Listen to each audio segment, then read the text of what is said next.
In the name of Allah, the entirely merciful, the especially merciful. Whatever is in the heavens and whatever is on the earth is exalting Allah. To Him belongs dominion, and to Him belongs all praise, and He is over all things competent. It is He who created you, and among you is the disbeliever, and among you is the believer, and Allah of what you do is seeing. He created the heavens and earth in truth, and formed you and perfected your forms, and to Him is the final destination.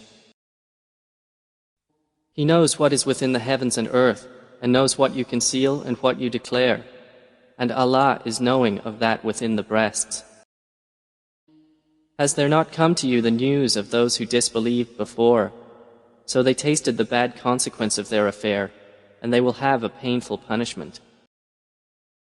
That is because their messengers used to come to them with clear evidences, but they said, "Shall human beings guide us?" and disbelieved and turned away, and Allah dispensed with them, and Allah is free of need and praiseworthy.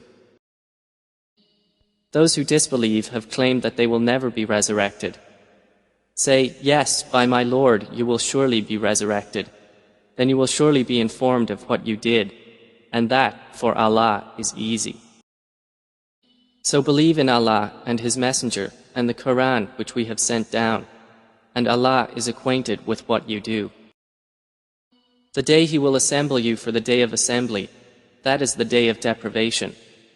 And whoever believes in Allah and does righteousness, He will remove from him his misdeeds and admit him to gardens beneath which rivers flow, wherein they will abide forever. That is the great attainment.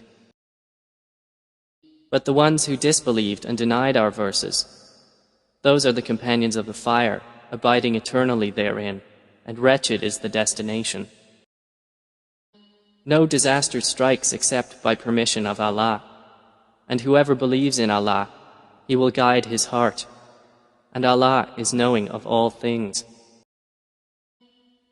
And obey Allah and obey the Messenger, but if you turn away, then upon our Messenger is only the duty of clear notification. Allah, there is no deity except Him, and upon Allah let the believers rely. O you who have believed, indeed, among your wives and your children are enemies to you, so beware of them. But if you pardon and overlook and forgive, then indeed Allah is forgiving and merciful. Your wealth and your children are but a trial, and Allah has with Him a great reward. So fear Allah as much as you are able, and listen and obey and spend in the way of Allah. It is better for yourselves. And whoever is protected from the stinginess of his soul, it is those who will be the successful. If you loan Allah a goodly loan, He will multiply it for you and forgive you, and Allah is most appreciative and forbearing. Knower of the unseen and the witnessed, the exalted in might, the wise. صدق الله العظيم.